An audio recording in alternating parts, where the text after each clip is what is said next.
Muito boa tarde, sejam muito bem-vindos a mais ao final do dia, comigo, Mário Amorim Lopes. O tema da semana foi, sem dúvida alguma, o Hotel Saraiva de Carvalho, mas eu vou escusar-me a dedicar o meu tempo a falar de alguém que, não obstante a sua participação e ter sido um dos estrategas do 25 de Abril e, portanto, ter tido um papel meritório na deposição do antigo regime, foi também, e isso não pode ser escamoteado, um terrorista que apoiou várias organizações terroristas, incluindo o Projeto Global, as FUPO e, sobretudo, as FP25, que mataram mais de uma dezena de civis inocentes, incluindo um bebê de 4 meses. Portanto, sobre isso não haverá muito a dizer, pelo que vou dedicar o meu vídeo a comentar a entrevista de Rui Rio, a entrevista que Rui Rio fez ao Expresso ontem ou anteontem. E é uma entrevista onde, finalmente, ao fim de 3 anos e meio, Rui Rio reconhece aquilo que já todos lhe tínhamos, ou que muita gente já lhe tinha dito, que é o PSD não pode ser uma cópia, um sócia do PS. Não pode ser um PS alaranjado, não pode ser um PS2, não pode estar constantemente a tentar servir de muleta política do Partido Socialista, porque, caso contrário, não está a fazer verdadeira oposição. E o que o partido, ou o que o país precisa, não é de um partido que corrobore as posições do Partido Socialista, mas é, sobretudo, de alguém que possa fazer verdadeira oposição. Rui Rio assumiu também que, de facto, pode ter perdido uma base importante, alguns militantes, mas não apenas, apoiantes também, para a Iniciativa Liberal e para o Chega, porque tentou novamente recentrar, como ele diz, colocar o Partido Social Democrata de onde nunca deveria ter saído, que era da esquerda e do centro. Tirando Rui Rio, Balsemão, António Capucho e mais, enfim, 2 ou 3 partidos que lá andam para o PSD, creio que não haverá muita gente que subscreva esta posição do que o PSD deve ser uma espécie de um segundo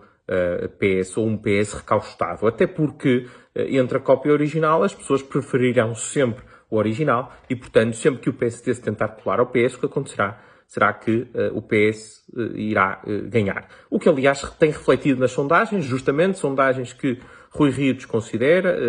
apontando sempre os dedos às empresas das sondagens e, portanto, a culpa está em quem faz as sondagens. A inépcia política dele, pelos vistos, não explica porque é que o PSD não consegue descolar, apesar de tantos e tantos e sucessivos erros e escândalos do governo, e isso explica sobretudo porque não existe uma oposição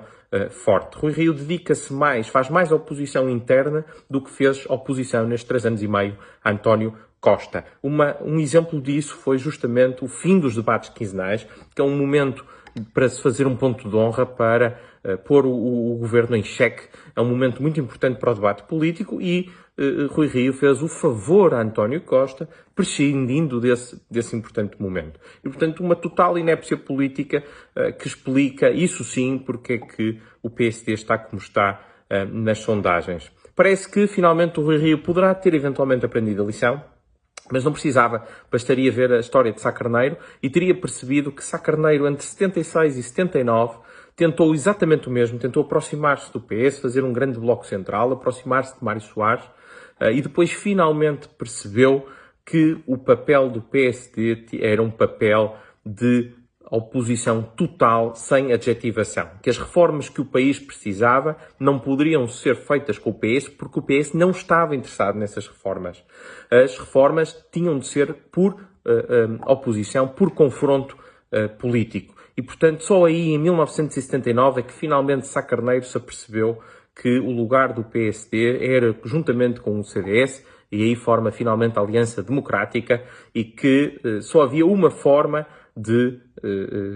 conseguir chegar ao governo, que era justamente através de uma coligação à direita. E é esse o lugar, justamente, onde deve estar o PSD, é no centro-direita, e não apenas para poder ganhar eleições, mas sim porque o país precisa de um PSD forte, precisa de uma oposição forte, coisa que Rui Rio não tem conseguido fazer. E, portanto, cabe a Rui Rio sobre isto refletir se será ele, de facto, a pessoa indicada para o fazer, ou se, mais cedo ou mais tarde, deverá dar lugar a quem realmente possa criar uma oposição e que possa ser oposição a um Partido Socialista que nos condenou a 20 anos de estagnação, que colonizou o Estado e que poucas coisas boas trouxe ao país. E, portanto, está na altura de o PSD voltar a ser um verdadeiro partido de centro e centro-direita, um partido de oposição. Com isto me despeço. Vemo-nos para a semana. Votos de um ótimo fim de semana.